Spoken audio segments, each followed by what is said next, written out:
مگه میشه عاشق جن شد؟ اونم عشقی عمیق و باور نکردنی که حاضر بشی جونت رو براش بذاری.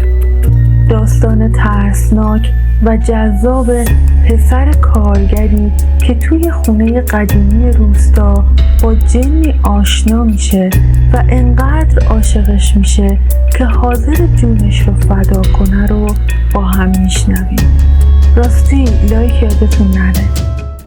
اسم من مجیده. این داستانی که الان براتون تعریف میکنم مال خیلی وقت پیشه، شاید 50 یا 60 سال پیش. داستان زندگی یکی از دوستای قدیمی پدرم. خدا بیامرز اسمش حسین بود.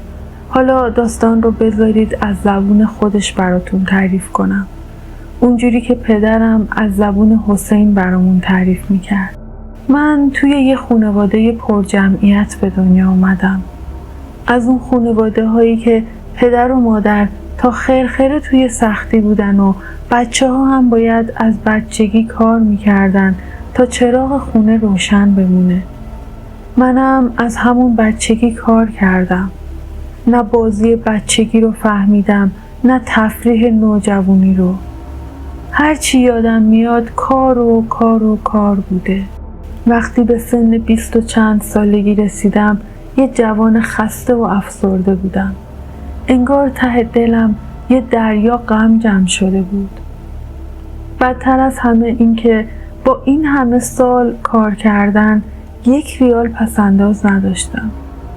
هرچی در می آوردم خرج خونه پدر می شد. یه روز توی همین حال و هوا بودم که یه کار سر ساختمون بهم خورد. کار معمولی نبود. یه مرد تهرانی یه خونه‌ای توی یه روستای دور افتاده از جدش به ارث رسیده بود و میخواست یه ویلای بزرگ و قشنگ جاش بسازه. اولش منو به عنوان کارگر ساده گرفتن، اما بعد چون وسیله رفت آمد نداشتم و مسیرم دور بود، صاحبکار پیشنهاد داد شبا نگهبانی بدم. منم دیدم بهترین کار رو قبول کردم. خوب یادم میاد شب اول بود، تابستون بود و هوا گرم. همه کارگرها رفته بودن. اون خونه قدیمی و نمور ته یه جاده خاکی تقریبا آخرای روستا بود و یه کمی با بقیه خونه ها فاصله داشت. انقدر ساکت بود که صدای نفس کشیدن خودم توی گوشم میپیچید.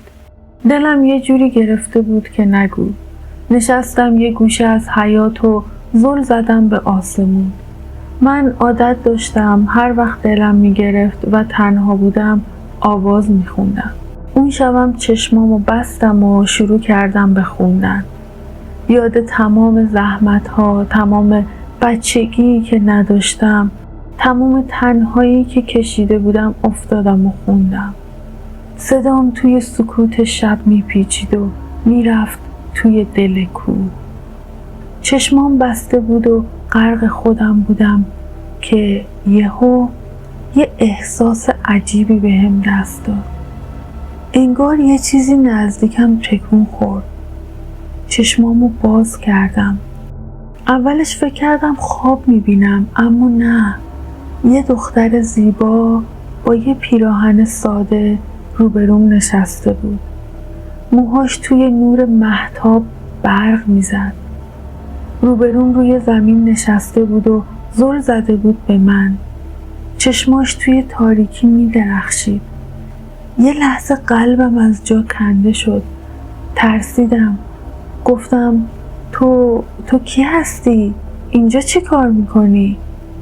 یه لبخند آرومی زد و گفت چه صدای قشنگی داری. داشتم از آواز خوندنت لذت میبردم. بازم بخون. با خودم گفتم حتما یکی از دخترای روستاست که از کنجکاوی اومده. یکم آروم شدم. راستش یه حس عجیبی بهم دست داد. یه حس غریبی که تا اون موقع تجربه نکرده بودم. گفتم باشه. شروع کردم به خوندن. این بار با تمام وجودم خوندم. انگار فقط برای اون میخوندم. وقتی تموم شد بدون اینکه یک کلمه دیگه حرف بزنه بلند شد و رفت توی تاریکی شب. نه گفت اهل کجاست، نه گفت چی کار است، فقط رفت. اما تا فرداش فکرم پیشش بود. چشمای براق و نگاه آرومش از جلوی چشمام دور نمیشد. شب دوم دلم میخواست دوباره بیاد و ببینمش. نشستم همون جای دیشب. چشمامو بستم و آوازمو شروع کردم. وسط آواز بدون اینکه ببینمش فهمیدم که اومده. همون حس گرما. چشمامو باز کردم. بازم همونجا روبروم نشسته بود و با همون لبخند آروم به من نگاه میکرد. اما این تازه اول ماجرا بود. اون شب به من فهموند که زندگی قرار نیست همیشه یک نواخت و بیرنگ باشه. برای اولین بار توی زندگیم یه حس خوب رو تجربه می کردم. یه حس شیرین و غریب. این دیدارها هر شب تکرار می شد. من آواز می خوندم و اون می اومد کنارم می نشست، گوش می کرد و بعد می رفت. کم کم دیگه فقط شنونده نبود. باهاش حرف می زدم. از آرزوهام می گفتم. از قصه های کودکیم، از تنهایی. اون کمتر حرف می زد. هر وقت می پرسیدم اهل کجایی، خانوادت کجان، یه جوری حرف رو عوض می کرد و تفره می رفت. کم کم عاشقش شدم. از تمام اعماق وجودم عاشق این دختر مرموز و مهربان شده بودم. اسمش تارا بود. اونم انگار عاشق من بود که هر شب برای دیدنم می اومد. گذشت تا اینکه یه شب دیگه طاقت نیاوردم. گفتم تارا، من عاشقت شدم. فکر اینکه بخوام از اینجا برم و بدون تو زندگی کنم دیوونم میکنه. میخوام باهات ازدواج کنم. یه لبخند زد. سرش رو انداخت پایین و هیچی نگفت. همون لبخند و سکوتش نشانه رضایت بود برام. گفتم میخوام با خانوادت آشنا بشم. یکم مکث کرد و بعد دست منو گرفت و گفت بیا با هم بریم تا خانواده‌مو نشونت بدم. رفتیم به سمت یه خونه که پشت اون ویلا بود. خونه عجیبی بود.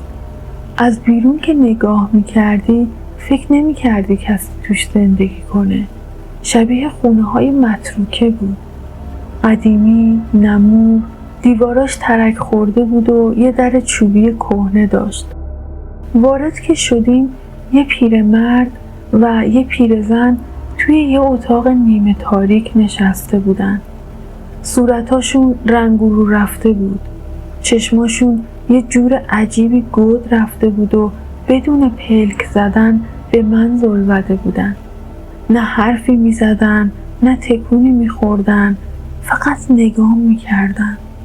راستش ترسیده بودم ولی به خاطر تارا خودم رو کنترل کردم. گفتم سلام، من حسین هستم. من دختر شما رو خیلی دوست دارم و میخوام باهاش ازدواج کنم. یه نگاهی به هم کردن و بعد دوباره به من زل زدن و هیچی نگفتن. آدمای عجیبی به نظر می رسیدن. هوای خونه سنگین بود.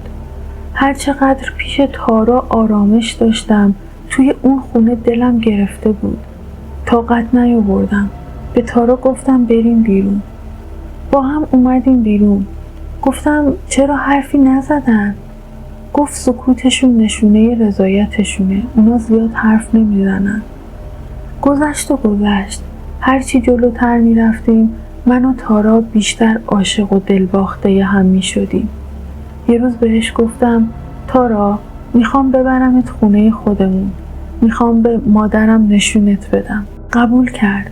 یه روز صبح یه ماشین در بس گرفتم و راه افتادیم. توی راه داشتم باهاش حرف میزدم که دیدم راننده هی از توی آینه به من نگاه میکنه. یه جور عجیب، با تعجب. نگاهش اذیتم میکرد اما چیزی نگفتم. رسیدیم خونه، دستش رو گرفتم و بردمش تو. مادرم توی حیاط مشغول بود. گفتم مادر جون بیا ببین کیو آوردم، این تاراست، دختری که میخوام باش ازدواج کنم. مادرم یه نگاه به من کرد، بعد به اطراف. چشماش گرد شده بود. گفت چی میگی پسرم؟ کیو آوردی؟ اینجا که کسی نیست. خون توی رگام یخ کرد. گفتم مادر یعنی چی؟ یعنی نمیبینی؟ تارا اینجا وایساده جلوی چشمت. مادرم زد توی سرش و شروع کرد به گریه کردن. وای به روزگار من، پسرم دیوونه شده. مادر جون کیو میگی؟ کسی اینجا نیست. سرم رو برگردوندم سمت تارا. اون گوشه حیاط وایساده بود و فقط نگاه میکرد. نگاه غمگینی داشت. دستش رو گرفتم و کشوندمش توی اتاق. در رو بستم. گفتم تارا این دیگه چه معنی داره؟ مادرم چرا نمیتونه ببینتت؟ اونم با همون صدای آروم اما این بار با بغض گفت حسین من انسان نیستم. دنیا دور سرم چرخید. گفتم چی؟ گفت من از خانواده اجنه هستم. اونا نمیتونن منو ببینن. گفتم سر به سرم میذاری تارا؟ جن چیه؟ پس چطور من میتونم ببینمت؟ گفت چون روح من و تو به هم گره خورده، برای همین میتونی منو ببینی. دنیا روی سرم خراب شد اما انقدر عاشقش بودم که نمیتونستم ازش دل بکنم، با اینکه جن بود. گفتم برام مهم نیست که تو چی هستی، من دوستت دارم، عاشقتم، همین برام کافیه. میخوام تا ابد کنار هم باشیم. سرش رو انداخت پایین. اشک توی چشماش جمع شد. اون شب تا صبح پیش هم بودیم و از اتاق بیرون نرفتم. فرداش مادرم که از ترس و ناراحتی شورشو در آورده بود منو کشون برد پیش یه دعانویس معروف به اسم سید رضا. سید رضا بعد از چند تا دعا و ورد یه نگاه به مادرم کرد و گفت حاج خانم پسرت دروغ نمیگه، یه دختر از قبیله اجنه عاشقش شده. مادرم زد زیر گریه و دوباره شروع کرد به سرش زدن. گفتم من دوستش دارم و میخوام باهاش ازدواج کنم. مادرم توی سرش میزد و میگفت سید رضا تو رو خدا یه کاری بکن، پسرم داره از دستم میره. سید رضا به من گفت تو برو بیرون پسر. من رفتم دم در وایستادم اما دلشوره عجیبی داشتم. اون موقع نفهمیدم چی کار کردن. وقتی برگشتم خونه دیدم تارا نیست. هر چقدر منتظرش موندم صداش زدم، نبود که نبود. مادرم خوشحال بود و من مثل دیوونه ها دنبال تارا میگشتم. از خوشحالی مادرم فهمیدم همه چی زیر سر اونه. گفتم تو چی کار کردی مادر؟ چه بلایی سر تارا آوردی؟ گفت هیچی مادر، به سید رضا گفتم یه طلسم بنویسه که دیگه اون جن نتونه نزدیکت بشه. مادر دختر زیاد نگران نباش. برگشتم به همون روستا. شب شد. هرچی چشم به راه نشستم، هرچی آواز خوندم، تارا نیومد. حیاط خونه قدیمی برام تبدیل به یه زندون شد. انگار یه تیکه از وجودم رو کنده بودن. دیگه صدام در نمی اومد. دیگه دلی برای خوندن نداشتم. یه خلأ وحشتناک بزرگتر از همیشه وجودم رو گرفته بود. بعد از اون دیگه حال و روز حسین خوب نشد. یه مدت افسرده شد و بعد کم کم دیوونه شد. با کسی حرف نمیزد. توی خودش بود. خودش رو میزد و زار میزد. آخر سر بستریش کردن تیمارستان. ولی انگار دلش دیگه طاقت دوری رو نداشت. چند ماه بعد توی همون تیمارستان خودش رو راحت کرد و به زندگیش پایان داد.